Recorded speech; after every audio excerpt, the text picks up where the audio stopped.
దేవుని నామానికి మహిమ కలుగును గాక. హల్లెలూయా. నా ప్రియమైన దేవుని పిల్లలారా, ఈ వాక్యాలు చూస్తూ దేవుని కృపలో ఆశీర్వదించబడుతున్న నా ప్రియమిత్రులందరికీ దేవుని ఆశీర్వాదాలు సమృద్ధిగా మీకు కలుగును గాక. ప్రియులారా, ఈరోజు ఒక ప్రత్యేకమైన అంశంతో మీ ముందుకు రావడానికి దేవుడు సహాయం చేశాడు. అదేంటంటే, దేవుని నమ్ముకుంటే కష్టాలు వస్తాయా? యేసు క్రీస్తు ప్రభువుని నమ్ముకుంటే శ్రమలు వస్తాయా? సమాజంలో ఒక అపోహ ఉంది, యేసు ప్రభుని నమ్ముకుంటే కష్టాలు వస్తాయని. ఆ దేవుడే శిలువ మీద ఎన్నో కష్టాలు పడ్డాడు. ఆ దేవుడే శిలువ మీద మేకుల చేత కొట్టించబడి అనేక శ్రమలు పడిన దేవుడు. ఇంకా ఆ దేవుణ్ణి నమ్ముకుంటే మనకి కూడా కష్టాలు వస్తాయి, బాధలు వస్తాయి అని సమాజంలో ఒక విధమైన ప్రాపగండ సమాజంలో చేసేవాళ్ళు అనేకులుగా ఉన్నారు. అపవాది రకరకాలుగా మనుషులను భ్రమపరుస్తూ ఉన్నాడు. వాటిలో ఇది ఒకటి. అందుకే ఈరోజు ఈ ప్రాముఖ్యమైన అంశం మీద దేవుని ఆత్మతో మీతో కొద్దిసేపు మాట్లాడాలని నేను ప్రేరేపించబడి మీ ఎదుటికి వచ్చాను. యేసు ప్రభుని నమ్ముకుంటే కష్టాలు వస్తాయా? శ్రమలు వస్తాయా? లేకుంటే అసలు ఏమవుతుంది? ఈ బైబిల్లో ఉన్న దేవుడు మనుషులను కష్టపెడతాడా? మనుషులను బాధలు పెడతాడా? తను నమ్ముకున్న వాళ్ళని ఆయన నట్టేట ముంచుతాడా? ఆయన ఏం చేస్తాడనేది కొద్ది నిమిషాలు మనం లోతుగా ధ్యానం చేద్దాం. కీర్తనల గ్రంథంలో 140వ కీర్తనలో 12వ వచనాన్ని చదవాలని నేను ప్రేరేపణ కలిగి ఉన్నాను. 140వ కీర్తన 12వ వచనం. బాధింపబడు వారి పక్షమున యెహోవా వ్యాజ్యమాడుననియు, దరిద్రులకు ఆయన న్యాయము తీర్చుననియు నేను ఎరుగుదును. నా ప్రియమైన దేవుని పిల్లారా, దిస్ ఈస్ ద క్యారెక్టర్. ఇది దేవుని లక్షణం. ఏంటంటే అది బాధింపబడు వారి పక్షమున ఆయన వ్యాజ్యం ఆడతాడు. అంటే ఎవరైతే బాధలు పడుతున్నారో, బాధింపబడుతున్నారో వారి పక్షమున దేవుడు ఉంటాడు. ఈ బైబిల్ దేవుడు ఉంటాడు, యేసు ప్రభు ఉంటాడు. అంతేగాని ప్రభు బాధలు పెట్టాడు. ఎంత స్పష్టంగా రాయబడింది ప్రియులారా. బాధింపబడు వారి పక్షమున మన దేవుడు ఉంటాడు. బలవంతులు బలహీనులను బాధిస్తున్నప్పుడు, ధనవంతులు పేదవారిని బాధిస్తున్నప్పుడు, ఇలా సమాజంలో ఎవరైతే బాధించబడుతున్నారో, శోధించబడుతున్నారో, శ్రమలు పాలవుతున్నారో, అన్యాయానికి గురైపోతున్నారు, అణగద్రొక్కబడుతున్నారు, అటువంటి వారి పక్షమున నేనుంటాను దేవుడు మాట్లాడుతున్నాడు. అందుకే చూడండి, బాధింపబడు వారి పక్షమున యెహోవా వ్యాజ్యమాడుననియు. అసలు ఈ బైబిల్ చరిత్రను ఒకసారి గనక మనం పరిశీలిస్తే, ఇశ్రాయేలు ప్రజలు 400 సంవత్సరాలు ఐగుప్తు ఫరో బానిసత్వం కింద బ్రతికారు కదా. దేవుడు వాళ్ళ పక్షమున ఉండి వాళ్ళ బాధలను చూచి, వాళ్ళ కష్టాలను చూచి, వాళ్ళు పడుతున్న హింసను చూచి తన సేవకులైన అబ్రహామును, ఇస్సాకును, యాకోబును జ్ఞాపకం చేసుకొని వారి బాధల నుండి దైవ శక్తితో వారిని విడిపించాడు. ఇలా మనం చెప్పుకుంటూ పోతే చరిత్రలో బాధించబడుతున్న వారిని దేవుడు కాపాడాడు, శ్రమలు పడుతున్న వారిని విడిపించాడు. అంతేగాని దేవుడు ఎవరిని బాధలు పెట్టలేదు, దేవుడు ఎవరిని కూడా శ్రమలు పెట్టలేదు ప్రియులారా. ఎందుకో చాలామంది నరం లేని నాలుక ఉంది కదా అని ఆ యేసు ప్రభు నమ్ముకుంటే ఇంకా బాధలు, ఆ దేవుని నమ్ముకుంటే ఇంకా బాధలు, ఇంకా శ్రమలు. ఆయనే శిలువ మీద వేలాడాడు, 3 మేకుల మీద కొట్టబడ్డాడు. ఇంకా ఆ బాధలు పడే దేవుడు మనల్ని ఇది చేస్తాడు, ఆయన నమ్ముకుంటే మనకి బాధలే అని ఇలా చెప్తా ఉంటారు.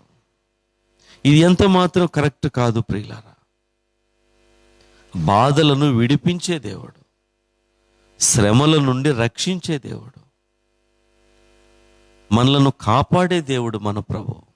I am the good shepherd, నేను గొర్రెలకు మంచి కాపర్ని అని చెప్పాడు.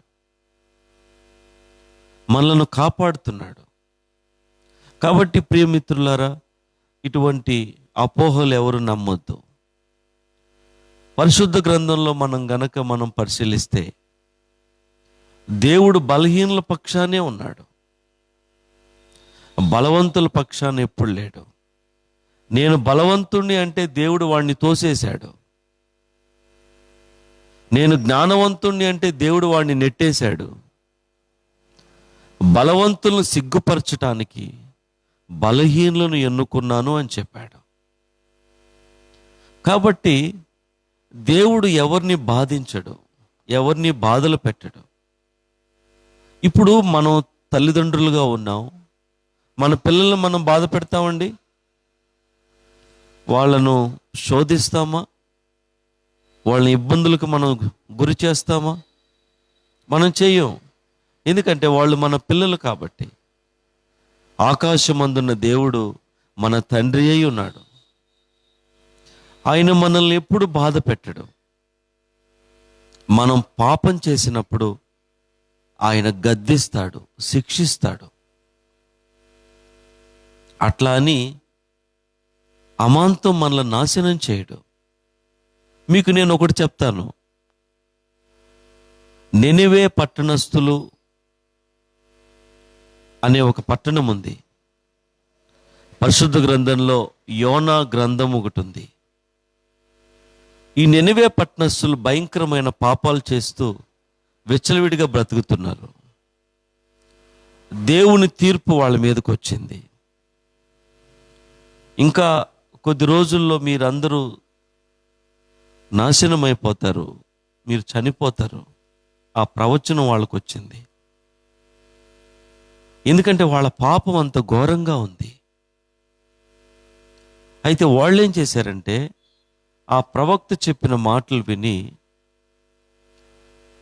చిన్న పిల్లవాడు మొదలుకొని పెద్దవాళ్ళ వరకు, దాసుడు మొదలుకొని యజమానుడు వరకు, రాజు మొదలుకొని అట్టడుగు స్థాయి చిన్న వ్యక్తి వరకు కూడా అందరూ గోనె పట్ట కట్టుకొని ఉపవాసం ఉండి కన్నీరు కార్చి వాళ్ళ పాపాలు ఒప్పుకున్నప్పుడు వెంటనే దేవుడు వాళ్ళ మీదకి తీసుకొని వస్తానన్న శిక్షను దేవుడు తొలగించేశాడు. వాస్తవంగా దేవుని మాట ఏదన్నా అవును అంటే అవును, కాదంటే కాదు. మాట మార్చే దేవుడు మన దేవుడు కాదు. ఆ సమయంలో ఆయన చెప్పిన మాట ఆయనే మార్చాడు. అంటే తన ప్రజల పట్ల ఆయన ఎంత కన్సర్న్ కలిగి ఉన్నాడు. ఆయన అన్నాడు, కుడి ఎడమలు ఎరుగని ఈ జనాంగం అన్నాడు. అంటే వాళ్ళకేం తెలియదు, నాలెడ్జ్ లేదు, ఏదో పాపాలు చేశారు, ఇప్పుడు ఒప్పుకున్నారు. వాళ్ళని సర్వనాశనం చేయటం నా ఇంటెన్షన్ కాదు, వాళ్ళను హతం చేయడం నా కోరిక కాదు. అందుకే బైబిల్లో హెస్కేలు గ్రంథంలో ఉంది, ఒక పాపి మారు మనసు పొందితే దేవుడు సంతోషపడతాడు, కానీ అతను తన పాపములో మరణిస్తే దేవుడు సంతోషపడడు. ఈరోజు ఈ మాటలు వింటున్న నా ప్రియమైన దేవుని పిల్లలారా, how the character of God, దేవుని యొక్క లక్షణం, దేవుని యొక్క గుణం ఎంత గొప్పదో చూడండి. యేసు ప్రభు నమ్ముకుంటే కష్టాలు రావండి. ఈ మాటలు నమ్మకండి. ఆయన నమ్ముకుంటే ఒక భద్రత ఉంటుంది. క్రైస్తవ్యం అనేది ఒక భద్రత. ఏంటి ఆ భద్రత అంటే, నిన్ను కాపాడటకు, నీ పాదములకు రాయి తగులకుండా నిన్ను కాపాడటకు ఆయన తన దూతలకు ఆజ్ఞాపించును. హల్లెలూయా. అంటే దేవుని దూతలు మనకున్నారు. వాళ్ళు మనల్ని నిత్యం కాపాడుతూ ఉంటారు. ఇలా మనం చెప్పుకుంటూ పోతే, ఎలీషా మీదకి శత్రువులు వచ్చినప్పుడు ఎలీషా దగ్గర ఉన్నటువంటి ఆ శిష్యుడు భయపడిపోతున్నప్పుడు ఎలీషా అంటాడు, దేవా ఇతని కన్నులు తెరవమన్నప్పుడు అగ్ని రథములు ఆయన ఇంటి చుట్టూ తిరుగుతున్నట్టుగా ఆ శిష్యుడు చూశాడు. అంటే దేవుడు కాపాడే దేవుడు అండి, బాధలు పెట్టే దేవుడు కాదు. పైగా ఎవరు బాధలు పడతారో వారి పక్షాన ఉంటానంటున్నాడు. వారి పక్షాన ఉంటానంటున్నాడు. ప్రియా సహోదరి సహోదరుడా, ఇలాంటి గొప్ప దేవుడు మనకున్నాడు. కాబట్టి యేసు ప్రభుని నమ్ముకుంటే ఏ బాధలు మనకి రావు. ప్రత్యేకంగా ఏ బాధలు రావు. ఒకవేళ మనం రాంగ్ స్టెప్స్ వేసి అవిశ్వాసంలోకి వెళ్ళిపోయి విశ్వాసం అనే ముసుగులో తప్పులు చేసి పాపాలు చేసి దైవ చిత్తాన్ని మన స్వాధీనంలోకి మనం తీసుకొని అంతా నా ఇష్టం అని మనం బ్రతికితే మనం బాధలకు గురవుతాం. కానీ దేవుణ్ణి నమ్ముకొని దైవ భయముతో విశ్వాస మార్గమును అవలంబిస్తూ నడిచినప్పుడు దేవుడే అన్నీ చూసుకుంటాడు. God is faithful. దేవుడు నమ్మదగినవాడు. నా ప్రియమైన దేవుని పిల్లారా, ఈ సమయంలో ఇంకో మాట కూడా నేను మీకు చూపిస్తాను. యాకోబు రాసిన పత్రికలో మొదటి అధ్యాయంలో ఒక అద్భుతమైన మాట కూడా ఉంది. యాకోబు రాసిన పత్రిక మొదటి అధ్యాయం. దేవుడికి స్తోత్రం కలుగును గాక.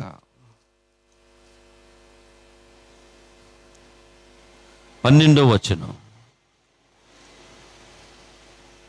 13 చదువుదాం. దేవుడు కీడు విషయమై శోధింపబడనేరడు, ఆయన ఎవరిని శోధింపడు. ఎంత స్పష్టంగా రాయబడి ఉంది. ఆయన ఎవరిని శోధించడండి. కనుక ఎవడైనను శోధించబడినప్పుడు నేను దేవుని చేత శోధించబడుతున్నానని అనకూడదు. స్పష్టంగా ఉంది. చాలామంది దేవుని నమ్ముకుంటే శోధనలు వచ్చినాయి, బాధలు వచ్చినాయి అంటారు. దేవుని నమ్ముకుంటే రావండి. దేవుణ్ణి నమ్ముకున్నానన్న ముసుగులో నువ్వు భక్తిహీనంగా జీవిస్తే నీకు వస్తాయి. ఆలోచించుకోండి ప్రియులారా. ఇక్కడ ఆయన ఎవరిని శోధించడని రాయబడి ఉంది. గనుక ఎవడెన్ను శోధించబడుతున్నప్పుడు నేను దేవుని చేత శోధించబడుతున్నానని అనకూడదు. ప్రతివాడును తన స్వకీయమైన దురాశ చేత ఏడవబడి మరులు కొల్పబడిన వాడై శోధించబడును. మన దురాశలే మనల్ని శోధిస్తాయి. దేవుడు మనలను శోధించడు. మన దురాశలు మనలను శ్రమల పాలు చేస్తాయి. మన దురాశలు మనల్ని కష్టాల్లోకి నెట్టివేస్తాయి. అంతేగాని దేవుడు ఎవరిని శోధించడు, ఎవరిని బాధ పెట్టడు. పైగా ఆయన కాపాడే దేవుడు. ఆశ్రయ దుర్గమై ఉన్నాడు, కోటగా ఉన్నాడు, కొండగా ఉన్నాడు, రక్షణ దుర్గముగా ఉన్నాడు, ఆశ్రయ పురముగా ఉన్నాడు. కృపా సత్య సంపూర్ణుడుగా ఉన్నాడు. ఎంత పాపినైనా ఆయన యొద్దకొస్తే నేను క్షమిస్తానంటున్నాడు. God is good all the time. అన్ని సమయాలలో దేవుడు మంచివాడు. ఆయన ఎవరిని బాధలు పెట్టడు, ఎవరిని శ్రమ పెట్టడు. కాబట్టి ఆయన నమ్ముకుంటే, బాప్తిసం తీసుకుంటే ఏవో బాధలు వచ్చేస్తాయి, కష్టాలు వచ్చేస్తాయి అని ఇవన్నీ నాన్ సెన్స్ మాటలు మనం విడిచిపెట్టాలి. దేవుని నమ్ముకుంటే దేవుడు మనల్ని ఇంకా ఆశీర్వదిస్తాడు, కాపాడుతాడు. క్రైస్తవ్యం అనేది ఒక భద్రత ప్రియులారా.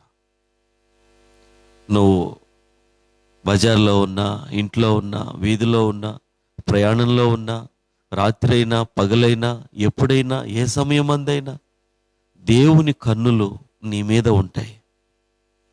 దేవుడు నిన్ను చూస్తూ ఉంటాడు. నిన్ను దుర్మరణాల పాలు కానివాడు. అకాల ఫలములు రాలినట్టు నువ్వు రాలిపోవు. భయంకరమైన తెగుళ్ళు నీకు రావు. భయంకరమైన కరువులు నీకు రావు. దేవుడు నిన్ను కాపాడుతాడు. కాబట్టి ఈరోజు ఈ మాటలు వింటున్న ప్రియ దేవుని పిల్లలారా, దేవుడు ఎవరిని శోధించడు. ఈ యాకోబు రాసిన పత్రిక 1వ అధ్యాయం 13వ వచనంలో ఆయన బాధించబడిన వారి పక్షాన ఆయన ఉంటాడు. కాబట్టి ఇలాంటి గొప్ప దేవుడిని మనం విశ్వసించాలి, మన సొంత రక్షకుడిగా మనం స్వీకరించాలి. యేసు ప్రభు గురించి చెప్పబడిన ఒక ప్రవచనం ఉంది. అది నేను మీకు చూపించి ఈ వాక్యం నేను ముగిస్తాను. యెషయా గ్రంథంలో యేసు ప్రభు గురించిన ఒక ప్రవచనం ఉంది. యెషయా గ్రంథం 42వ అధ్యాయం 6-7 వచనాలు మనం చూసుకుంటే, గుడ్డివారి కన్నులు తెరచుటకు, బంధింపబడిన వారిని చెరసాల్లో నుంచి వెలుపలికి తెచ్చుటకు, చీకట్లో నివసించే వారిని బందీగృహముల నుండి వెలుపలకు తెచ్చుటకును, యెహోవా నగు నేనే నీతి విషయములో నిన్ను పిలిచి నీ చేయి పట్టుకుని ఉన్నాను. నిన్ను కాపాడి ప్రజల కొరకు నిబంధనగాను అన్యజనులకు వెలుగుగాను నిన్ను నియమించి ఉన్నాను. యేసు ప్రభు గురించి రాయబడిన మాటలివి. బంధింపబడిన వారి పక్షాన, చీకట్లో ఉన్న వారి పక్షాన, చెరసాలలో ఉన్న వారి పక్షాన, గుడ్డివారి పక్షాన దేవుడున్నాడు. నా ప్రియమైన సోదరి సోదరులారా, నువ్వు ఏ స్థితిలో ఉన్నావో, బంధకాల్లో ఉన్నావా, చీకట్లో ఉన్నావా, జీవితమే చీకటి అయిపోయిందా, చెరసాల్లో ఉన్నావా, నువ్వే స్థితిలో ఉన్నావో, యేసు ప్రభు నిన్ను విడిపించేదానికి ఉన్నాడు, నిన్ను రక్షించేదానికి ఉన్నాడు. యేసు అంటే రక్షకుడు. ఆయన రక్షించేవాడు, నిన్ను విడిపించేవాడు. కాబట్టి నా ప్రియమైన దేవుని పిల్లారా, ఈరోజు ఈ మాటలు వింటున్న మీరు, దేవుడు విడిపించే దేవుడై ఉన్నాడు. రిడీమర్, ఆయన విడిపించేవాడు. అంతేగాని నిన్ను ఇంకా సమస్యల్లోకి నెట్టివేసేవాడు కాదు. ఇశ్రాయేలు ప్రజలను ఎర్ర సముద్రము దాటించి, మీరు చూస్తున్న యొక్క ఐగుప్తీయులను ఇక ఎన్నటికీ మీరు చూడరు అని చెప్పాడు. సంపూర్ణ విడుదల వాళ్ళకి ఇచ్చాడు. శ్రమలు, బాధలు, కష్టాల్లో ఉన్న వారి పక్షాన దేవుడున్నాడు. ప్రియులారా, ఈరోజు నువ్వు ఒకలా స్థితిలో ఉంటే దేవుడు నీ పక్షాన ఉంటాడు. కానీ దేవుణ్ణి నమ్ముకుంటే కష్టాలు రావండి. చాలామంది ఎందుకు దేవుణ్ణి నమ్ముకుని దరిద్రులుగా ఉన్నారు, శ్రమలు పాలవుతున్నారంటే వాళ్ళ అవిధేయతే, వాళ్ళ అవిశ్వాసమే, వాళ్ళ దురాశలే, లోబడకపోవడమే, వాక్యాన్ని విశ్వసించకపోవడమే, క్రమముగా జీవించకపోవడమే. మంచి పదునైన ఒక కత్తిని ఓస చెయ్యి కలవాడికి ఇవ్వండి, ఇచ్చి ఈ చెట్టు నరకండి అని చెప్పండి. కత్తి భలే పదునుగా ఉందండి, వాడి చెయ్యి ఊస చెయ్యి, దాన్ని గట్టిగా పట్టుకోలేకపోతున్నాడు. ఇక వాడేం నరుకుతాడు? మీరు చెప్తున్నారు వాడికిచ్చి ఈ చెట్టు నరుకు బాబు అంటున్నారు. సాయంకాలానికి ఒక్క కొమ్మనైనా వాడు నరకగలడా? కత్తి బాగుందండి, ఒక దెబ్బేస్తే ఒక కొమ్మ కింద పడిపోతుంది, కానీ వాడి చేతిలో సత్తువ లేదు. ఈరోజు దేవుని యొక్క వాక్యం శక్తివంతమైంది, దేవుని యొక్క వాక్యం ప్రభావం గలది, దేవుని యొక్క వాక్యం మహిమ గలది, దేవుని యొక్క వాక్యంలో ఏ లోటు లేదు. ఆ దేవుని యొక్క వాక్యమే దేవుడై మన మధ్యన ఆయన ఉన్నాడు. ఆ వాక్యం నీ నోటిలో, నీ నాలుక మీద, నీ చేతికి అది ఒక ఆభరణంగా, నీ మెడకు అది ఆభరణంగా, నీ కన్నులకు కాటుకగా ఆ వాక్యం ఉండాలి.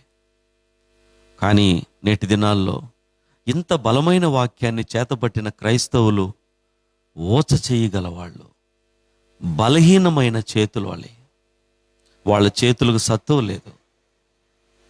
అది వాళ్ళు గుర్తించక, మేము దేవుని నమ్ముకున్నాం, మాకేం మేలు జరగటం లేదు, ఈ వాక్యం మాలో ప్రభావవంతమైన ఇది రావడం లేదంటే, ముందు నీ చేతిని బలపరుచుకో, నీలో విశ్వాసాన్ని నువ్వు బలపరుచుకో, ఉపదేశ క్రమం చొప్పున జీవించు, ఆత్మ నియమము చొప్పున పోరాడు, మోకాళ్ళ ప్రార్థన కలిగి ఉండు, ఉపదేశానికి అత్యంత ప్రాధాన్యత ఇవ్వు, దైవజనుని గౌరవించు, దేవుణ్ణి మహింపరచు, దేవుని ఆజ్ఞలకు లోబడి జీవించు. ఇలా మనం చేసిన నాడు ఆ వాక్యం మన జీవితాల్లో ప్రభావవంతంగా పనిచేస్తుంది. ఇలా చేయకుండా ఏదో ఉన్నాము, పోయాము, వచ్చాము, వెళ్ళామంటే దరిద్రులుగా ఉండక ఎలా ఉంటారు? శాపగ్రస్తులుగా ఉండక ఎలా ఉంటారు? చీకట్లో ఉండక ఎలా ఉంటారు? ప్రియ దేవుని పిల్లలారా, ఈరోజు ఈ మాటలు వింటున్న మీరు, గుడ్డివారి కన్నులు తెరవడానికి, చీకట్లో ఉన్నవారిని విడిపించడానికి, చెరసాల్లో ఉన్నవారిని విడిపించడానికి, బంధించబడిన వారిని విడిపించడానికి దేవుడు యేసు ప్రభును ఒక వెలుగుగా నియమించాడు. నేను నిన్ను వెలుగుగా నియమించి ఉన్నాను అంటున్నాడు. ఆయన యొద్దకు వచ్చిన మాలాంటి జీవితాలు అనేకులను దేవుడు వెలిగించాడు. కొన్ని కోట్ల మిలియన్ ప్రజలను దేవుడు వెలిగించాడు. ప్రియులారా, ఆత్మహత్యలు చేసుకొని చనిపోవాలనుకున్న వాళ్ళు దేవుని మాటలు విని బ్రతికి ఉన్నతంగా జీవించారు. ఎంతోమంది జీవితాన్ని ఇక వ్యర్థం ఏమీ లేదనుకున్న వాళ్ళు యేసు ప్రభుని నమ్ముకొని నిరీక్షణ కలిగి బతికారు. కాబట్టి ప్రియ దేవుని పిల్లలారా, యేసు ప్రభుని నమ్ముకుంటే కష్టాలు రావు. ఇది ఒట్టి మాట, గాలి మాటలేవి. యేసు ప్రభుని నమ్ముకుంటే ఆయన బాధలు పెట్టడు, ఆయన కష్టాలు పెట్టడు. ఆయన కష్టాలు పడేవారి పక్షాన ఆయన ఉంటాడు, బాధించబడే వారి పక్షాన ఆయన ఉంటాడు, శోధించబడే వారి పక్షాన ఆయన ఉంటాడు. అనారోగ్యంతో బాధపడుతుంటే దేవుడు నీ దగ్గరకు వచ్చి నిన్ను స్వస్థపరుస్తాడు. శత్రువుల చేత పీడించబడుతుంటే దేవుడు నీ వద్దకొచ్చి నీ శత్రువుల నుండి దేవుడిని విడిపిస్తాడు. శ్రమల పాలై దిక్కులు ఆలకిస్తున్నప్పుడు ఆయన దిక్కుగా ఉంటాడు. కాబట్టి ఆయన ఎవరిని శోధించడు, బాధించడు. మనము దురాశల వల్ల మనము ఏడవబడి అనేకమైన శోధనల్లో మనం పడిపోతున్నాం. కాబట్టి వాక్యం విన్న బిడ్డలందరికీ మా హృదయపూర్వక వందనాలండి. దేవుడు మిమ్మల్ని ఆశీర్వదించును గాక. మీరంతా దేవుణ్ణి నమ్ముకున్నారు, దేవునిలో ఉండండి, దైవికంగా జీవించండి. అనేకులకు ఈ మాటలు అందబడినట్లుగా ఈ వాక్యాలను మీరు షేర్ చేయండి. God bless you all. దేవుడు మిమ్మల్ని ఉన్నతంగా దీవించి దేవుడికి మహిమగా ఆయన చేతిలో భూషణ కిరీటంగా మిమ్మల్ని అందరినీ నన్ను మార్చునుగాక. ఆమేన్. ప్రార్థన చేస్తాను. పరిశుద్ధుడైన మా తండ్రి, మీకు వందనాలు. ఈ మాటలు విన్న బిడ్డలందరినీ దీవించండి. అవును ప్రభువా, నేను నమ్ముకుంటే కష్టాలు వస్తాయి, బాధలు వస్తాయని సాతానుడు ఒక విధమైన ఆలోచన మనుషుల్లో కలిగిస్తూ లోకరక్షకుడు అయిన నీకు ప్రజలను దూరం చేస్తున్నాడు. అయ్యా, నీవు బాధించబడి వారి పక్షాన ఉంటావు, శోధించబడి వారి పక్షాన ఉంటావు, శ్రమల పాలైన వారి పక్షాన ఉంటావు, కృంగిపోయిన వారి పక్షాన ఉంటావు. 39 సంవత్సరాల నుంచి ఆ బెతెస్దా కోనేటి దగ్గర అలాగున పడిపోయి లేవలేని స్థితిలో, ఆ నిరాశలో కూడా ఎవరో వస్తారు నన్ను సహాయం చేస్తారని అక్కడే ఉన్నటువంటి ఆ యొక్క సహోదరుడి దగ్గరికి మీరు వెళ్ళారు. మీకు వందనాలు, స్తోత్రాలు నాయనా. ఈ మాటలు విన్న బిడ్డలందరినీ దీవించండి. మేమే మా దురాశల వల్ల ఏడవబడి శోధించబడతాం, కానీ మీరెవరిని శోధించరని రాయబడి ఉంది. అబ్రహామును పరిశోధించారు, శోధించలేదు. మీకు వందనాలు, స్తోత్రాలు. మేము పాపం చేసినప్పుడు మాకు బుద్ధి కలుగుటకై శిక్షిస్తున్నారు, కానీ వాంటెడ్గా మీరు మమ్మల్ని బాధలు పెట్టడం లేదు. మీకు వందనాలు చెల్లిస్తున్నా. మీ మనస్సును గ్రహించి మీ సత్యమును మేము తెలుసుకొని మీ కృపలో వర్ధిల్లే కృప మా అందరికీ దయచేయమని, ఈ వాక్యముని బిడ్డలందరినీ బ్లెస్ చేయమని యేసు నామములో అడుగుచున్నాము పరమ తండ్రి. ఆమేన్. అందరికి వందనాలండి. Thank you very much.